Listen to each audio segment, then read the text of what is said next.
Dernière rencontre, on va avoir un petit moment avec Mme Sylvie Melsbach de, dans le sujet sur la sécurité dans les aires de jeu. On avait eu beaucoup de questions durant l'année, puis on essayait d'avoir des points, un point fort pour pouvoir avoir des réponses à nos questions. Puis en discutant avec Mme Sylvie, j'ai fait un retour en arrière, j'ai répertorié quelques grandes questions, puis je lui ai demandé, j'ai donné le défi, voici l'ensemble des questions.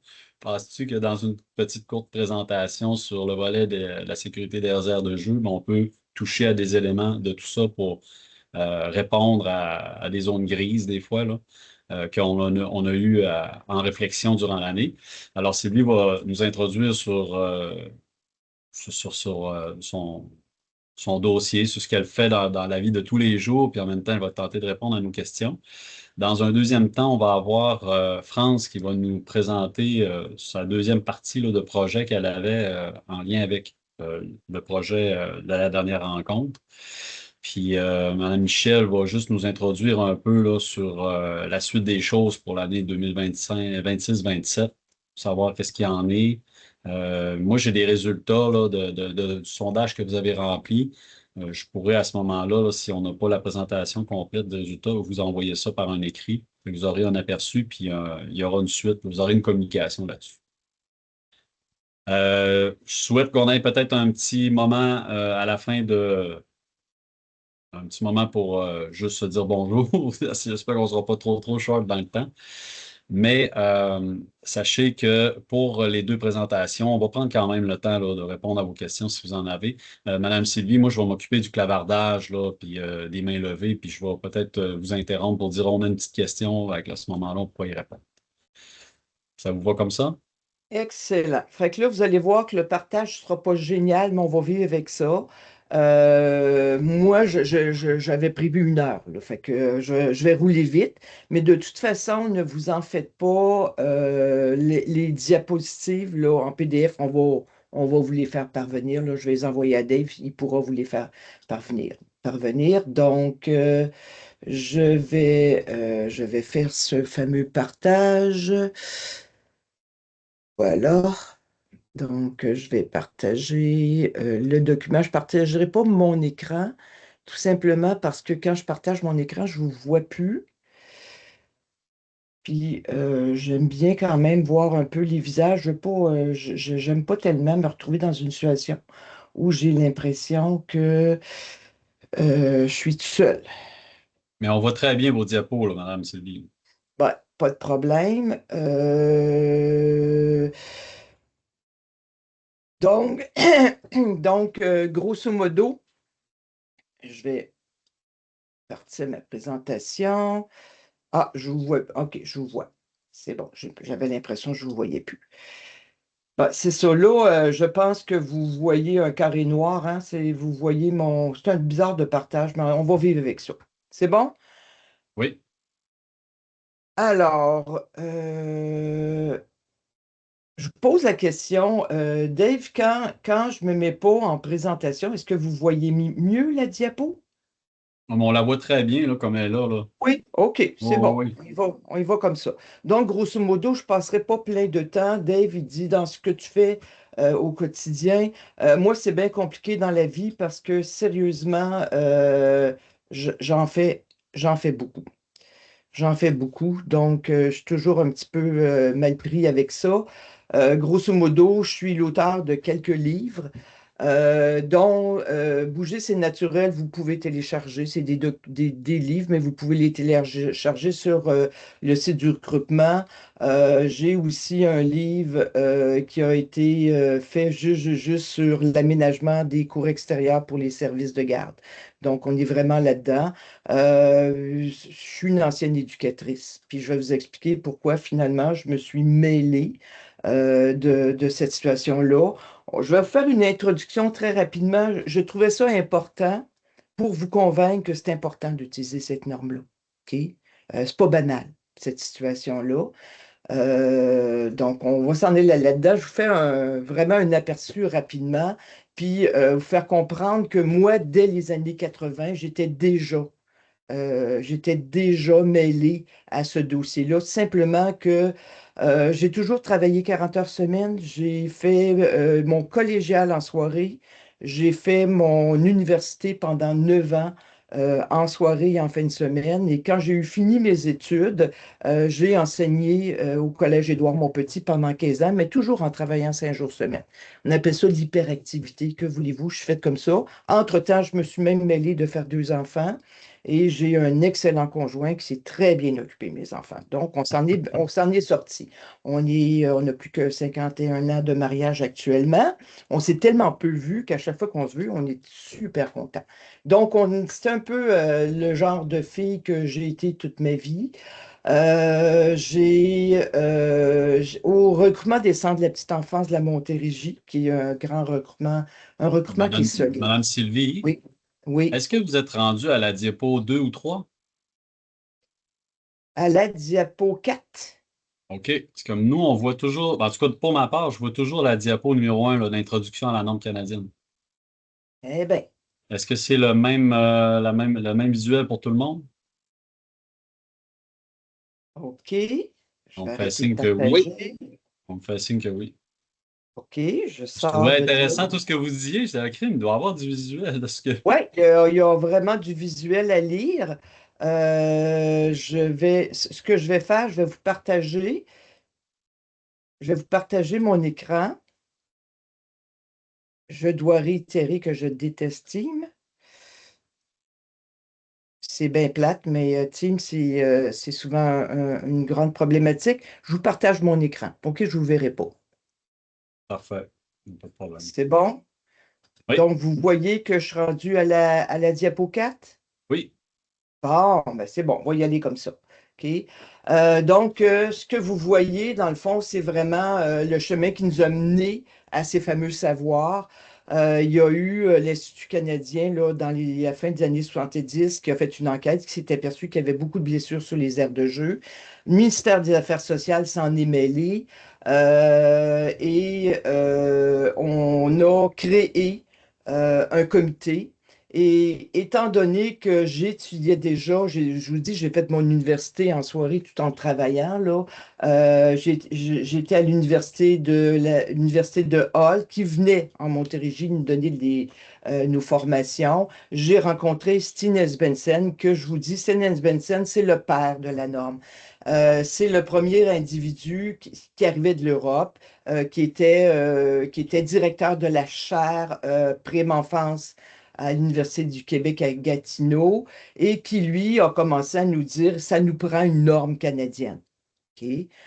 Qui a réuni plein de monde à Montréal et que j'étais une étudiante particulière, un peu, je critiquais. Tu sais, quand tu travailles toute la journée, tu as de l'expérience, je critiquais facilement les savoirs qu'on nous amenait, mais lui, il aimait bien se faire challenger. Donc, il m'a invité sur ce comité-là et on avait commencé à réfléchir sur cette norme-là.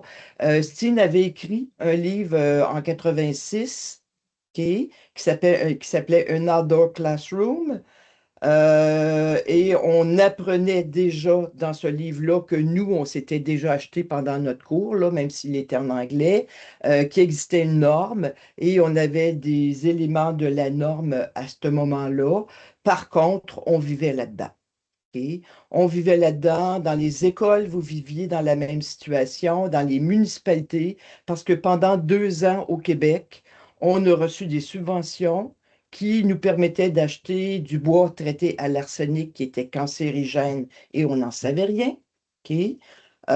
Et qui aussi permettait de donner un salaire à des étudiants emploi été qu'on engageait, qui sont venus pendant 2 étés nous construire à travers la province des structures de jeu avec beaucoup de bonne volonté et aucun savoir.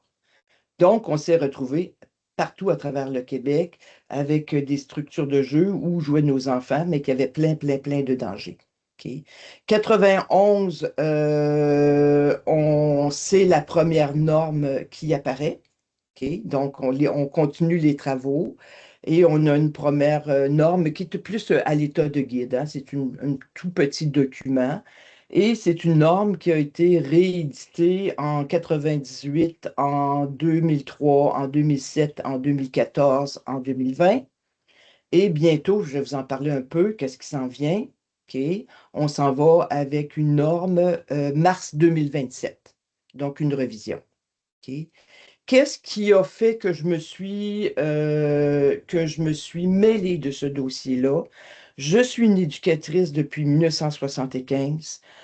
J'ai des groupes d'enfants qui fréquentent aussi la maternelle. Pendant 15 ans, j'ai eu ces enfants de 5 ans, j'en avais 15, qui fréquentaient l'école à côté du service de garde où je travaillais, là. Les enfants partaient du service de garde, se rendaient eux-mêmes à pied, revenaient pendant 15 ans.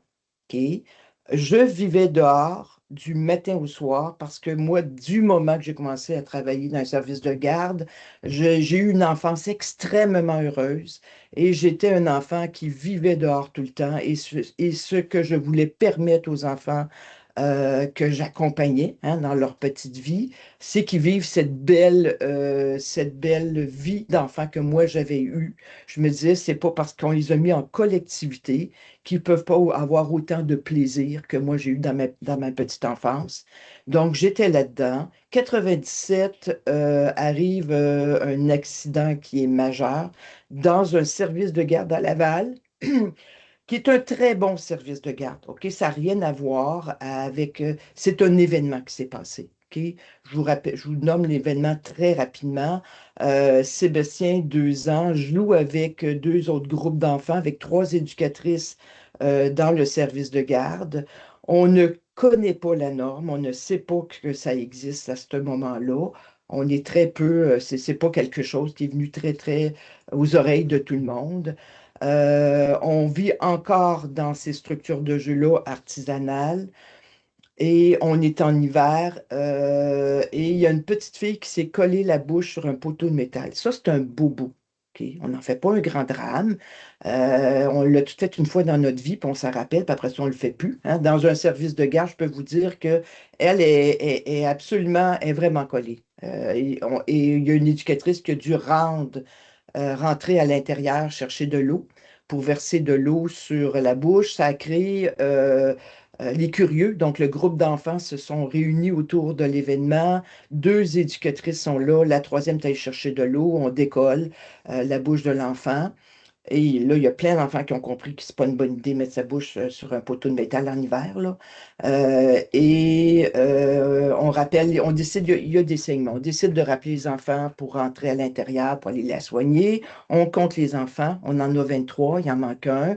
Il y a une éducatrice qui part dans la cour pour aller trouver qui est manquant, retrouve Sébastien. Il est suspendu par le cou à la structure de jeu, la tête tournée, donc sa mâchoire ne passait pas dans une ouverture entre une plateforme et une barrière. C'est pas une plateforme qui est très haute, hein, c'est une plateforme qui est à peu près à 1 mètre du sol.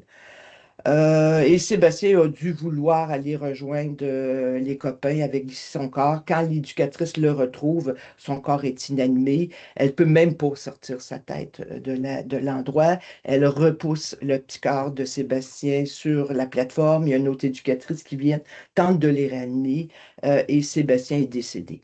OK? Il n'y avait plus rien qu'on pouvait faire à ce moment-là. C'est comme vous voyez, la presse s'est emparée très rapidement de la nouvelle, ça a fait le tour de la province. Et moi, ce que j'entendais subitement, soudainement, moi qui vivais dehors, à moi, on n'osait pas, mais on me disait, s'ils vont dans la structure de jeu, surveille-les bien. Et moi, ce que j'entendais beaucoup, c'est qu'on ne va plus jouer dehors, c'est trop dangereux dans la cour. Et donc, je me disais, et j'ai une formation que vous avez dû voir là, passer rapidement, j'ai une formation en psychomotricité, ce qui est très, très rare au Québec. Il y a une seule et une unique cohorte avec l'Université Montréal, mais moi, j'ai beaucoup appris. C'était un cours, une formation qui était extraordinaire et je me disais, hey, là, on est en train de mettre nos enfants avec des grosses problématiques. Sensoriellement, ils ont besoin de vivre dehors. Donc, j'étais là-dedans. À ce moment-là, j'ai demandé au regroupement des services de garde de la Montérégie. J'avais trouvé l'Institut national de sécurité de la Caroline du Nord, qui était la plus grande institut, qui demeure la plus grande institut et de m'envoyer là-bas. Moi, je suis une éducatrice, hein, on a été payé au salaire minimum très, très, très, très longtemps. Donc, je ne suis pas très riche. Et je leur demande, ben, si vous me payez la formation, si vous me payez le transport, l'hébergement et tout ça, je vais prendre mes propres vacances. Je vais aller me former et à mon retour, je vous ferai des formations en Montérégie. Et à ce moment-là, avec ces savoirs-là, et je ne me ferai pas payer, donc vous pourrez vous rembourser. Laissez-moi vous dire qu'ils se sont remboursés 1000 fois depuis ce temps-là. À mon retour, j'arrive et déjà, pendant que moi j'étais en train de me former, il y a une formation qui s'était créée à travers la province dans tous les recrutements régionaux. Donc, je me suis promenée de 98 à plus, mais 2004, je suis avec le ministère de la Famille et d'ailleurs, je suis accompagnée d'un avocat du ministère de la Famille qui est quelqu'un de très, très intéressant et ensemble, on fait la formation, qu'on fait le tour du Québec et on se prépare à avoir une réglementation. OK? Il est très, très, très clair. Le coroner avait quand même été très, très clair au niveau des services de garde, au niveau des municipalités, n'a pas tant parlé des écoles, je vous avoue, et avait dit à tout le monde, il est important que toutes vos structures de jeu répondent à cette norme-là. OK? Malheureusement, il semble-t-il, parce que probablement que la mortalité s'est passée dans un service de garde, mais malheureusement, il n'y a que les services de garde qui se sont retrouvés avec un règlement qui les oblige à être totalement conformes à cette norme-là quand ils ont de l'équipement d'aire de jeu. Au Québec, on a ce règlement-là et on est en double règlement. Donc, aux 3 ans, tous les services de garde doivent faire inspecter leur aire de jeu, aire extérieure de jeu. Et quand je parle d'aire extérieure de jeu, on parle tout le temps euh, de la, de la structure de jeu et du revêtement autour. Je ne parle pas de l'espace de jeu. On y reviendra au but. Le but, c'est l'espace de jeu. C'est pas l'aire de jeu. Donc, la norme ne traite pas vraiment les buts, plus ou moins. OK, je vais vous en reparler parce qu'en annexe, il y a quand même des choses importantes là-dessus. Euh, et le ministère, parce qu'il se retrouvait aussi dans une poursuite, lui a décidé de remettre une responsabilité aux professionnels qui sont certifiés par l'IQSAJ, bien sûr, mais qui sont aussi membres d'une ordre professionnelle. OK, qu'ils soient architectes, ingénieurs, architectes paysagistes ou technologues. En Ontario, la règle, elle est similaire, sauf que les services de garde, eux, doivent faire une certification de l'erreur de jeu toutes les années. OK? Et on n'a pas la double règle là, du professionnel. On demande juste à ce que ces gens-là soient formés là, par l'Institut canadien de sécurité d'aires de jeu. C'est ce que moi je fais là, habituellement. Donc, 2007, 2027, j'ai commencé à vous en parler. OK? On vient malheureusement, j'arrive un peu en retard, jusqu'au 18 mai, tout le monde publiquement avait accès à la nouvelle édition, pouvait la lire, pouvait la commenter. OK? Et nous, en juin, on a, parce que je fais partie du comité qui écrit cette norme-là, je fais partie du comité qui écrit cette norme-là depuis 1998. Donc, je contribue à l'écriture de cette norme-là. On a tout revu les commentaires et actuellement, on est dans la dernière phase. C'est très, très long, hein, travailler une norme. On a travaillé pendant 7 ans sa révision. On vient de passer le premier ballot. Après ça, on va être encore en revision et il devrait sortir pour mars 2027 la nouvelle édition. OK. Donc, malheureusement, actuellement, vous ne pouvez pas. Qu'est-ce qu'on retrouve dans cette norme-là? L'objectif, sérieusement, c'est pas de réduire toutes les blessures. C'est pas vrai. Des bobos, il va en avoir, puis on le sait. C'est réduire les risques de blessures graves ou mortelles dans les aires de jeu. OK. Encadrer les concepteurs, les fabricants, les installateurs, et encadrer les propriétaires en lien avec l'entretien de leurs équipements d'aire de jeu, ce qui a beaucoup à faire au niveau des écoles. OK?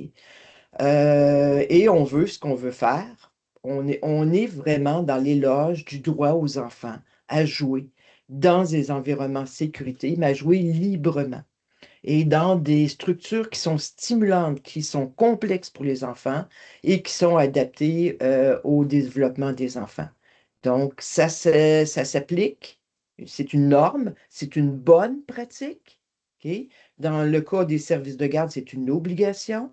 Dans le cas des écoles, c'est une norme volontaire. Tout ce qui est norme est volontaire, mais c'est une bonne pratique. Donc, s'il arrivait un accident grave, si on se retrouverait en cours, c'est sûr que le juge, il ferait ce qu'il a fait. OK? Il enlèverait la norme. Puis il dirait, écoutez, avez-vous eu une bonne pratique? Et il questionnerait par rapport à ce que le propriétaire de l'équipement, qui soit un milieu de garde, un CPE, un parc, une école, et bien sûr, ce qu'il faut comprendre, le propriétaire d'une structure de jeu qui est dans une école, le propriétaire, c'est le centre de service scolaire. C'est où est le terrain. Donc, comme l'école, propriétaire, c'est les centres de service scolaire. Donc, on va parler associé à des groupes d'âge moyens, 18 mois, 12 ans, mais je vais y revenir là-dessus. OK? Ce que ça couvre pas. OK? Terrain sportif, tout ce qui est équipement de jeu fermé à éléments souples qu'on va retrouver, mettons, à l'intérieur, genre chez McDonald's. OK? Et tout ce qui est équipement d'aire de jeu domestique, résidentiel, ce que vous allez acheter chez Costco pour mettre dans votre arrière-cour, qui est des équipements qui, en principe, sont interdits à mettre dans des aires de jeu publiques. Donc, on ne pourrait pas aller chez Costco et ce serait pas, à la limite, ce ne serait pas une bonne pratique d'acheter de l'équipement résidentiel pour mettre dans une cour d'école ou même une cour de centre communautaire, une cour de service de garde, tout ça n'est pas là. Donc, les champs d'application, je ne vous lis pas parce qu'on a peu de temps.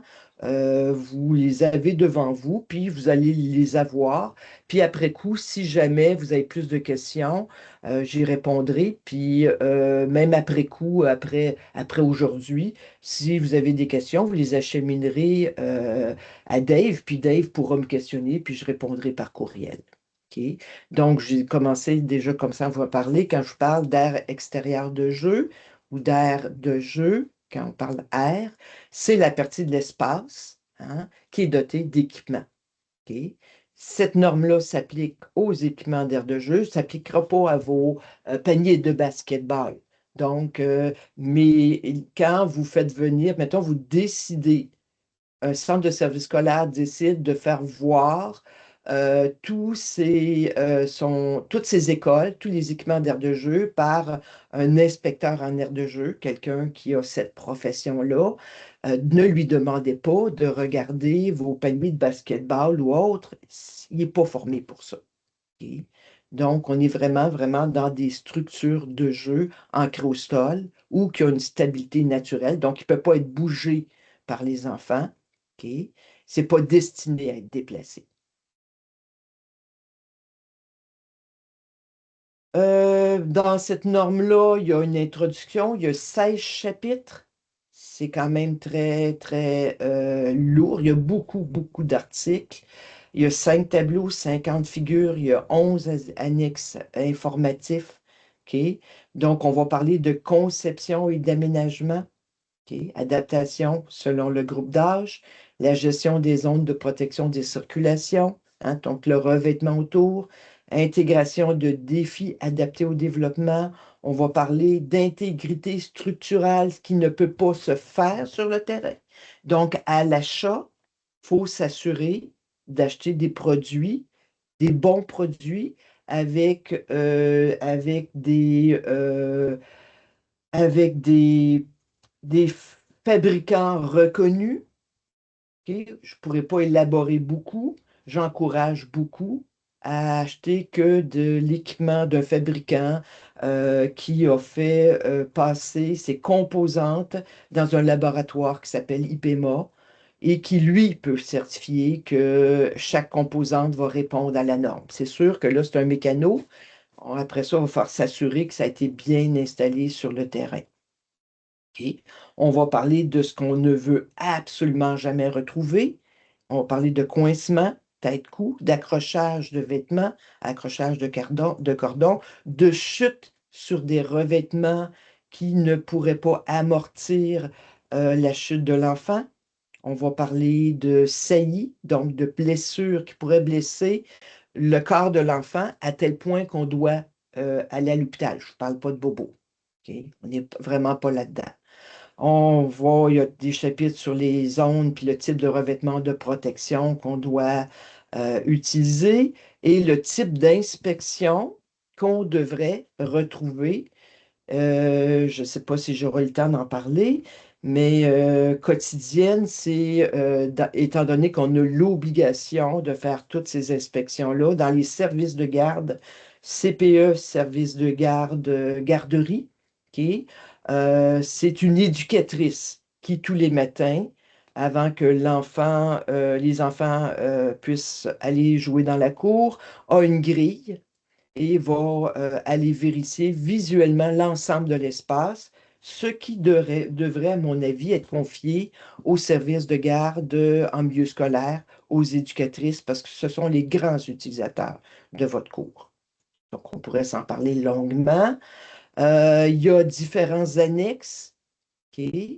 À l'annexe F, on va parler de but. À l'annexe J, on va vous parler de but. Donc, vous pouvez me poser des questions.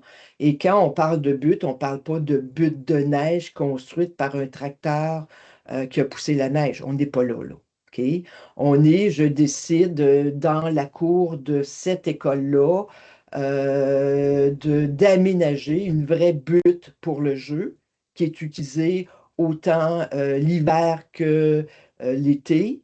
Il y a un concept quand même. Et il y a un concept qu'on pourrait, à ce moment-là, c'est permanent, c'est là 12 mois par année, puis on peut aller y glisser l'hiver, puis on peut aller y jouer l'été. Euh, donc, il y a vraiment dans ces annexes-là, les annexes, c'est bizarre parce que les annexes ne sont pas une partie obligatoire de la norme, mais pour vous, la norme n'est même pas obligatoire. OK? Donc, pour un service de garde, la norme est obligatoire et on aurait une bonne pratique dans les cours de service de garde, admettons, si on voudrait aménager une norme, je pense qu'on utiliserait les annexes. Donc, il est vraiment là-dedans. Il y en a un sur l'accessibilité. Donc, vous avez là les contenus d'une annexe. L'annexe A qui a été toute revue cette année et que je vais vous encourager à lire. C'est un article que j'avais écrit il y a fort longtemps et j'ai permis qu'on l'utilise pour l'annexe A. Donc, j'avais fait une étude sur les. J'y crois beaucoup, moi, aux équipements d'aire de jeu. OK? Moi, je n'en vends pas. De toute façon, je ne suis pas en conflit d'intérêt là, du tout, mais je pense que c'est nécessaire pour le développement des enfants. Il y a plein, plein, plein, plein de mouvements qu'on peut aller faire, qu'on ne pourra jamais aller faire ailleurs. Et c'est aussi l'endroit, et ça a été reconnu scientifiquement, où les battements du cœur des enfants vont aller battre. Il n'y a aucun, même en exercice physique, pendant les cours d'éducation physique, on n'arrive pas à aller faire ce type de battements de cœur qui sont très, très importants pour muscler ce cœur-là qui est un muscle, hein, pour que les enfants développent un bon cardio. Donc, on est vraiment là-dedans. La norme 2027 va tenir compte maintenant, et c'est pour ça qu'on a dû travailler très fort, des changements climatiques. Donc, il a fallu qu'on puisse aller voir chacun des articles et la réfléchir à partir d'un document qui avait été fait par la CSA sur les changements climatiques. Donc, il y a eu cette condition-là qu'on a fait. 2020, OK, par rapport au groupe d'âge, ce qu'on disait. on disait que pour le propriétaire, donc pour le centre de service scolaire, en tenant compte des équipements de jeu, des besoins, des capacités des enfants et du niveau de surveillance, les groupes d'âge des utilisateurs ne sont donnés qu'à titre indicatif. Et là, on se disait, ils vont-tu venir par comprendre que ça n'a absolument rien à voir avec l'âge réel d'un enfant. OK? Puis là, il semble que ce n'était pas encore compris. OK? Fait qu'on en a fait un petit peu plus en 2027. Donc, on dit que cette norme énonce ces exigences visant des équipements d'aire de jeu en fonction de mensuration anthroponométrique. D'où ce qu'on dit, c'est quand ils vont bâtir, ils vont prendre les mesures anthropométriques d'enfants de 95e percentile âgés de 18 mois à 12 ans. OK? Donc, c'est des gabarits, des outils. OK?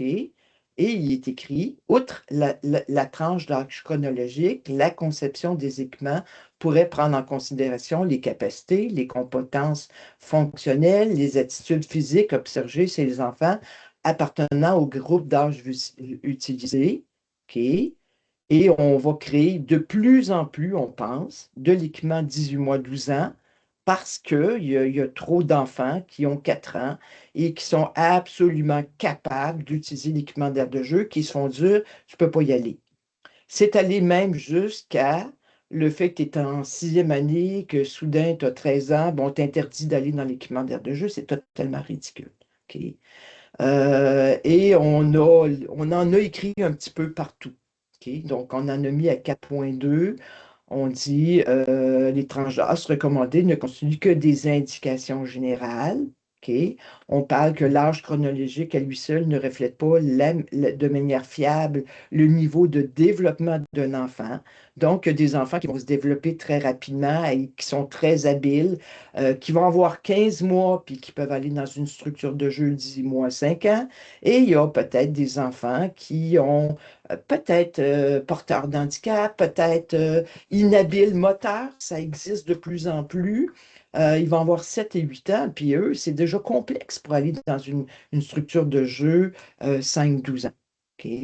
Donc, les mêmes, on a écrit au niveau du 16.1, les enfants du même âge chronologique peuvent présenter des capacités physiques, cognitives et sociales très différentes. Il n'est pas possible d'évaluer le développement de manière fiable, cohérente, se fondant uniquement sur l'âge. Donc, on dit que les enfants vont se développer à leur propre rythme. Puis, on dit qu'un enfant qui démontre de manière autonome, hein, qu'il est capable d'utiliser un élément particulier est généralement prêt, puis on devrait le laisser utiliser la structure de jeu. Tout ça va être dans 2027. OK? Donc, on a travaillé fort là-dessus. Madame Sylvie, il nous Oui, restait peut-être un petit peu moins que 10 minutes. C'est-tu c'est correct? bon. Oui, Parfait. il n'y a pas de problème. Il me reste 4 diapos. C'est bon? Parfait. Oui. Donc, la norme, bon, j'ai déjà en parlé, hein? Donc, le fournisseur de chacun de ces domaines est responsable du respect de qu'est-ce qu'on a dans la norme. Mais par contre, le premier responsable sera toujours le propriétaire qui, lui, doit confirmer si les exigences et les recommandations de cette norme sont respectées par avec qui il fait affaire. Donc, on est vraiment là-dedans. Préparation saisonnière, OK. Grosso modo, vous pourrez le lire en détail, ce que ça dit. On n'utilise pas l'équipement d'aire de jeu dès que le sol est gelé, dès que les enfants ont des vêtements qui vont entraver leur mouvement. Donc, dès qu'on porte des mitaines qui vont glisser, dès qu'on a grossi la tête avec des tucs et des capuchons, hein? Donc, non-utilisation de l'équipement d'aire de jeu, et ça s'explique très bien à des enfants. On le fait en service de garde, les enfants le savent, puis ils n'y vont pas. On n'a pas besoin d'en faire autant. Il y a eu un avis du protecteur national de l'élève qui a été publié là-dessus. Vous allez recevoir de toute façon le PDF. Vous avez des liens pour en savoir plus sur cette situation de conditions d'hiver. On peut en faire aussi un petit peu plus si vos équipements d'aire de jeu sont libres à tout vent, que les enfants peuvent aller dans vos écoles, peuvent aller dans les municipalités. J'encourage beaucoup à vous faire des petits autocollants, à les mettre sur ces poteaux pour les rendre les enfants qui peuvent auto-gérer leur protection. Hein. Donc, ils développent de l'autoprotection. On ne va jamais dans une structure de jeu avec un casque de vélo. On vient de grossir notre tête. On ne va jamais dans une structure avec quelque chose qui est attaché à notre cou, que ce soit un foulard, une clé ou autre. Donc, on est vraiment là-dedans. Dans la norme, on a aussi mentionné qu'on doit laisser les enfants choisir eux-mêmes gérer et jamais un adulte doit mettre un enfant dans une structure de jeu. Donc, vous pourrez lire ce petit bout-là hein, par rapport à comment on devient inspecteur de jeu, comment on choisit un inspecteur de jeu. Donc, ces bouts-là, cadre de référence que j'ai écrit, que vous allez pouvoir télécharger, qui est sur l'aménagement de cours de jeux extérieurs pour des services de garde. Il y a une foire aux questions qui va répondre à beaucoup, beaucoup de questions que vous posez. Et j'arrive donc, on en a parlé, hein, des documents que j'ai travaillés avec Adèle Antonelli, qui était absolument extraordinaire, et un guide d'achat qui pourrait aider une école à bien acheter. Donc, on a élaboré un guide d'achat que j'ai revu là, il n'y a pas si longtemps et que probablement qu'on remettra à la norme actuelle aussi. Donc, des éléments d'information sur ce que fait l'IQSAJ. OK? Bon, puis, et des formulaires que vous pourrez télécharger, beaucoup d'informations. Donc, j'arrête de partager pour voir votre binette. Et avez-vous des questions? Madame Sylvie, dans le clavardage, il y a une question concernant Oui, la version 2027. Est-ce qu'elle sortira en oui, même temps en français et en anglais? oui, pour une fois. Pour une fois, c'est la première fois depuis 98. C'est la Oui. première fois qu'ils ont sorti la revision publique, ce qu'on appelle le ballot. Ils l'ont Oui. sorti en français et en anglais.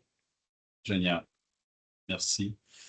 Il nous resterait un petit 4-5 minutes pour des questions. Je vous laisserai lever la main. Je vais vous donner les droits de parole. Merci beaucoup, Sylvie, en amont, là, d'avoir présenté tout ça. Je sais que ça a été très rapide, Ben, je vais mais t'envoyer de toute façon la diapo, puis ils vont pouvoir aller fouiller dedans, puis il y a plein de liens qu'ils vont pouvoir aller tester.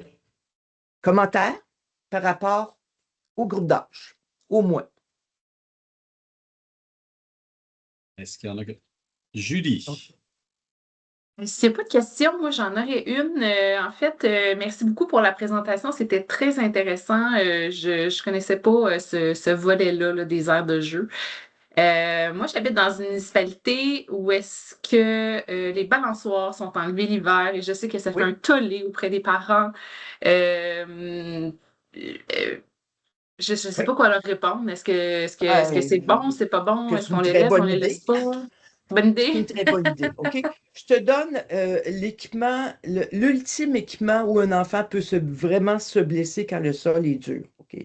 Un enfant qui s'assoit sur une balançoire et qui perd l'équilibre. OK?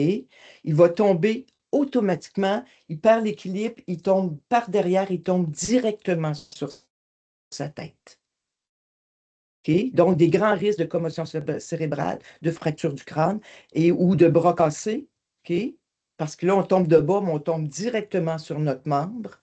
OK? Donc, et c'est aussi un indice qui dit à tout le monde, j'ai enlevé mes balançoires, n'allez plus jouer dans la structure de jeu. Puis, Ah, répond. puis moi, je te dirais que quand je reçois des plaintes de parents à l'IQSJ, là, Ouais. et on me parle souvent de bras cassés, etc., c'est toujours l'hiver sur une balançoire. OK. Ben, merci beaucoup. Ça fait plaisir. Merci. Carole aurait une question. Merci Sylvie, c'était extraordinaire comme présentation, intéressant, puis moi je n'aurais repris encore. Ce que vous disiez Sylvie concernant les groupes d'âge, là, ce qui a été ajouté aussi à la norme 2020, c'est l'article 5 sur le niveau de surveillance. Oui, Moi, donc je trouve qu'on l'article, explique oui, oui, mais quand on explique aux écoles, là, cet article-là, maintenant, que le niveau de surveillance, il n'y a pas juste le développement morphologique, tout ça. Le niveau de surveillance, c'est un enjeu incontournable. oui. Puis ça, bon, fait que l'article 5, ça a été vraiment un bel ajout dans la norme 2020. Puis Sylvie, je voudrais 2025 savoir, aussi, 27 aussi, tu vas voir, on a remis dans la surveillance. OK. Ma question est la suivante. La norme 2004 s'appelle Air et équipement de jeu. La norme Oui, 2014, c'est-à-dire, s'appelait Air et oui, équipement de jeu. La norme oui, 2020 s'appelle équipement d'air de jeu et revêtement de protection. oui. Pourquoi à chaque revisitation de la norme, ça change de nom? Puis en tout cas, moi, c'est quelque chose que je trouve On, mêlant, là, mais on a changé le nom seulement une fois. OK? OK. Donc, seulement une fois. On l'a changé quand on est passé de 14 à 2020. C'est la seule fois qu'il a été changé. OK? Pourquoi? OK. À cause des anglophones. Nous, en français, on avait déjà la notion d'équipement d'aire de jeu. OK? Et chez les Anglais, ils avaient playground. Playground, c'est espace de jeu. Donc, en changeant le titre en anglais, pour qu'ils comprennent que c'est vraiment équipement d'aire de jeu, automatiquement, dans la traduction, ça a changé légèrement le titre de notre norme. Mais Est-ce que ce dans le fond, titre-là le va. titre a été changé en anglais parce OK. qu'on parlait, le titre anglais faisait espace de jeu, puis c'est pas de ça qu'elle parle la norme. Elle parle d'équipement d'aire de jeu, puis de revêtement de protection. Merci. C'est une bonne question. On aurait une autre question de Julie. Je me demande les normes que vous rédigez, est-ce que on a accès, ou je ne sais pas si c'est dans les références, est-ce que sur quelles données vous vous basez pour parce que je trouvais ça intéressant ce que vous disiez, là, les bras cassés, des têtes sur Oui. le sol. Est-ce qu'on a accès à des données qui sont sur lesquelles les normes sont basées sur les accidents? Est-ce qu'il y en a beaucoup? OK. Nous, on reçoit, on travaille avec les hôpitaux, là, avec le CHIRP. Donc, nous, on reçoit des données. On réfléchit toujours à partir des données statistiques. La norme, elle est de moins en moins exigeante à travers le temps. Parce qu'il y a des blessures qu'on avait il y a quelques années qu'on ne voit plus à cause qu'on a changé certains articles de la norme et à cause que de plus en plus, à travers le Canada, de plus en plus d'organisations appliquent la norme et on a de moins en moins d'accidents. Je peux vous dire que l'équipement, on le sait, là, j'ai eu les statistiques 2025, on sait qu'il est sur une période de 10 ans, là. On nous donne à peu près, non, même une période de 20 ans. L'équipement pour le haut du corps, l'équipement où on a de la suspension, puis que les enfants se déplacent, actuellement, c'est l'équipement où on a le plus de blessures. OK? Mais on sait pourquoi aussi. 2 causes, 3 causes. OK? C'est l'équipement qui est le plus utilisé par les enfants. Ouais. Ils ont un besoin. Allez voir, là. Il vous reste des anciens, puis des fois qui sont encore, même s'ils étaient. Dans les écoles, on a retrouvé beaucoup d'anciens équipements en métal où les enfants vont se suspendre, puis qui sont conformes à la norme, puis qu'on a gardé, puis qui sont là depuis très longtemps. Vous avez un bel équipement neuf qu'on vient d'installer. Allez voir où sont les enfants, ils sont tous dans votre équipement pour le haut du corps, en gang. OK? Ouais. Donc, il y a beaucoup d'utilisation. OK? Deuxièmement, au niveau municipal, on le sait, il y a plusieurs parents qui prennent des enfants puis qui les accrochent après la structure de jeu en suspension, puis qui disent vas-y. Donc, et ces enfants-là, déjà, n'ont pas la. Si je ne suis pas capable d'y aller par moi-même, parce qu'il y a un calcul, il y a un savant calcul qui se fait entre le départ et la hauteur, et les enfants, rarement un enfant de 3 ans est capable d'aller s'accrocher par lui-même. Puis c'est voulu. OK? Je vois. Donc, ces enfants-là n'ont pas la ceinture scapulaire assez forte, OK, pour s'y maintenir, et on est en train d'étirer même leurs ligaments.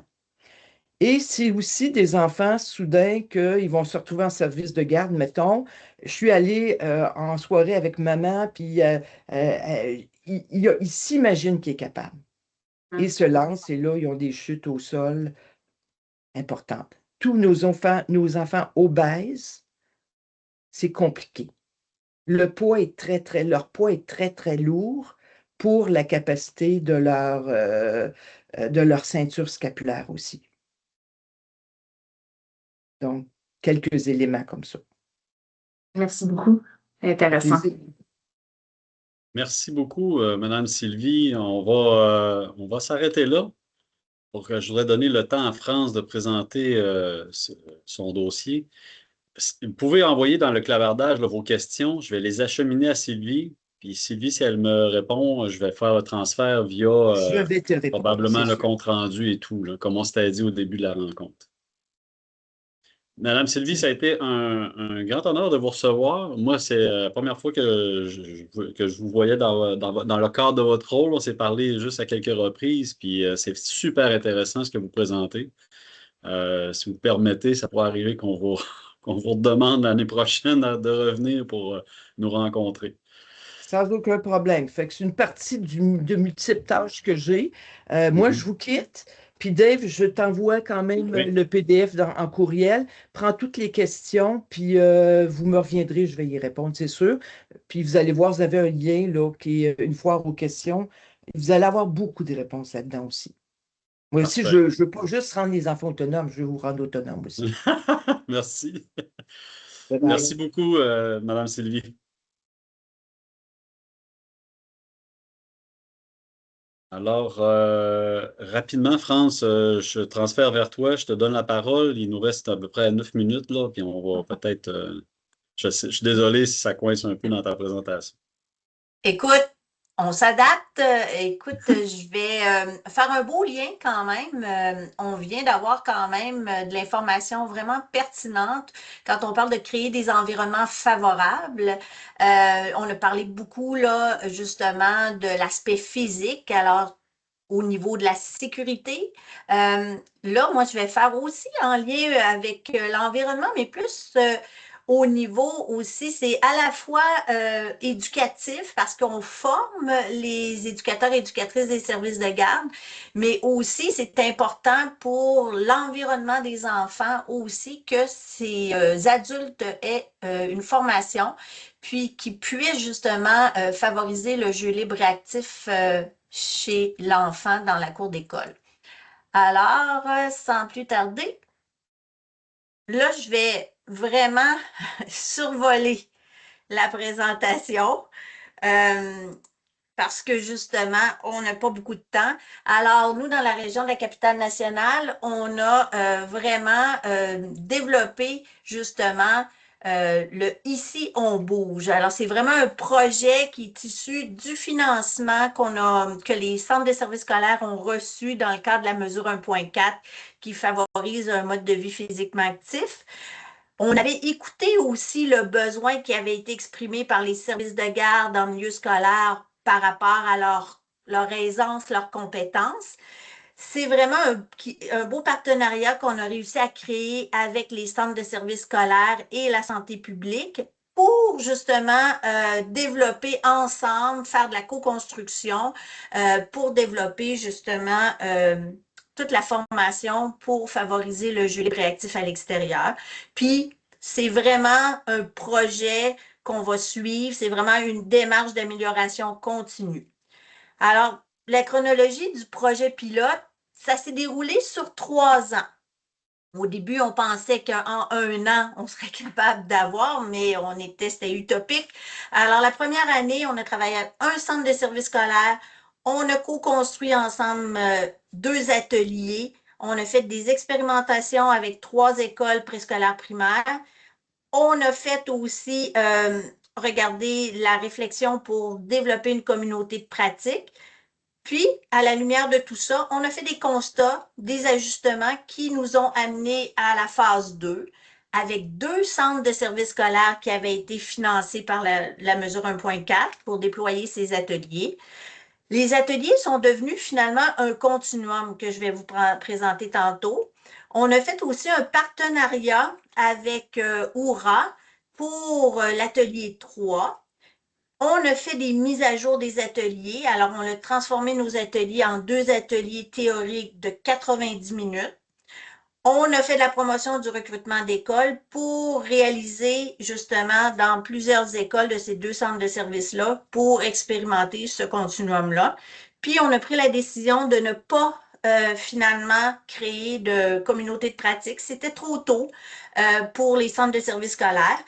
Alors, dans la phase 3, on a poursuivi tout ça. On a réussi à faire justement des rencontres d'échanges et de discussions qui a comme finalisé, bouclé la boucle avec justement nos ateliers. En un coup d'œil, on voit que le projet Ici on bouge, finalement, s'est transformé en un continuum d'ateliers de formation et d'accompagnement pour favoriser le jeu libre et actif à l'extérieur. Alors, dans un premier temps, l'atelier 1, c'est le jeu libre et actif à l'extérieur. Le deuxième atelier, la sécurité bien dosée. Le troisième, l'atelier pratique, animé des jeux actifs au service de garde. Et finalement, l'atelier 4, c'est l'atelier d'échange et de discussion qui nous permet d'aller dans les milieux pour recueillir justement les constats, les actions, des solutions. Ici, on voit que dans l'atelier 1, à droite, on voit justement la fiche qu'on retrouve dans trouve-ta-combinaison.ca. Et puis, heureusement, je n'ai pas passé du temps, mais on vous voyait un peu les concepts qui sont vus dans l'atelier 1. Alors, on présente le continuum, on présente les directives canadiennes en matière de mouvement sur 24 heures, on fait une mise en situation concrète pour eux, pour qu'ils commencent à réfléchir. On parle des obstacles au mouvement, on parle du gradient du jeu libre au jeu structuré, le jeu libre versus l'âge, le degré d'intensité du jeu actif, l'impact sur les dimensions des 5, du développement global, l'importance du service de garde et les différents rôles que peuvent jouer les éducateurs et éducatrices, les stratégies gagnantes, et on leur donne un petit devoir et un défi d'ici l'atelier 2. Dans le deuxième, on fait un retour sur l'atelier 1, on pose des questions initiales que par la suite, on va revenir à la fin. La différence entre le risque et le danger, la prise de risque et ses bienfaits, la capacité versus le niveau de difficulté, développement de l'autoprotection, Sylvie en a parlé, notion protégée versus surprotégée, les stéréotypes de genre, les responsabilités de l'adulte, l'outil d'analyse des risques pour les aider à évaluer tout ça, des pistes d'action pour une sécurité bien dosée.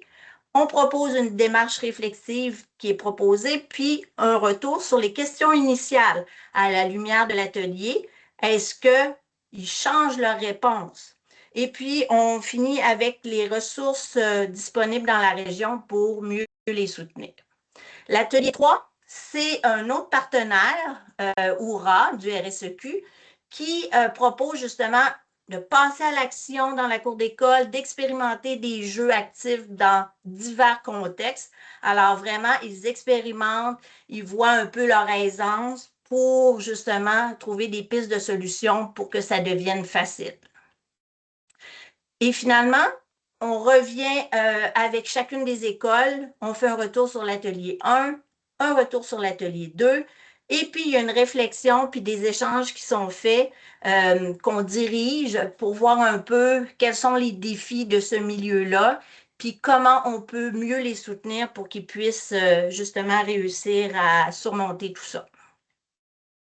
On a des outils complémentaires pour chacun de ces ateliers.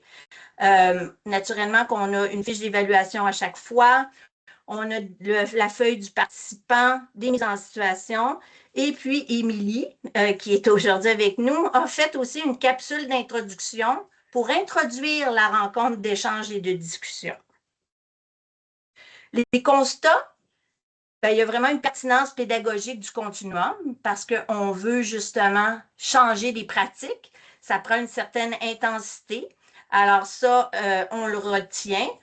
c'est sûr qu'il y a des enjeux organisationnels qui sont récurrents. Le temps, les ressources, le roulement. Mais il y a vraiment une valeur ajoutée des rencontres d'échange. Parce que là, ça nous permet de ouvrir sur d'autres possibilités, d'autres accompagnements sur d'autres sujets. Puis aussi, le rôle central des directions d'école, c'est vraiment une condition de succès, leur participation puis leur implication. Au niveau des pistes d'amélioration, préparer les milieux avant l'entrée dans le continuum, parce que des fois, ils ne savent pas à quoi s'attendre. Alors ça, on l'a noté.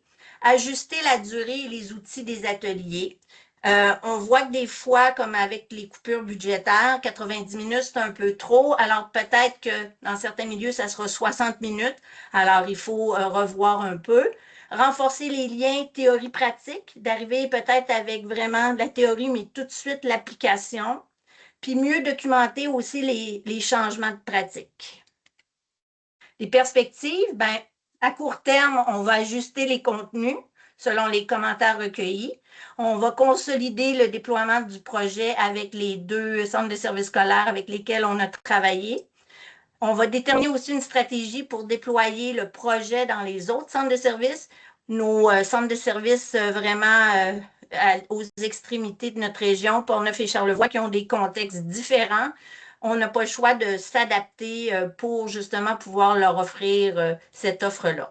Puis, consolider le partenariat avec Aura. Voilà.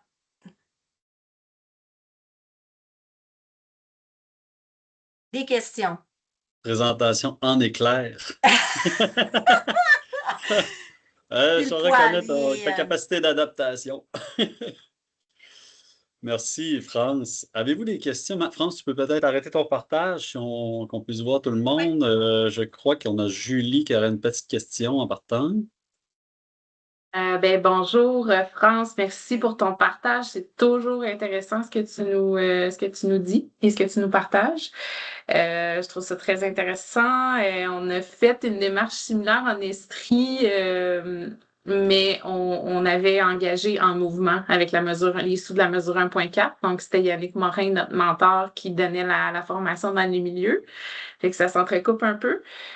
Puis en fait, j'avais comme des petites questions pour toi. Fait que là, je sais que c'est la fin de la rencontre. Il y a peut-être d'autres questions. Je ne sais pas si tu avais quelques minutes pour rester à la fin de la rencontre. Oui? OK. Merci beaucoup. Puis, je vais mettre ma présentation.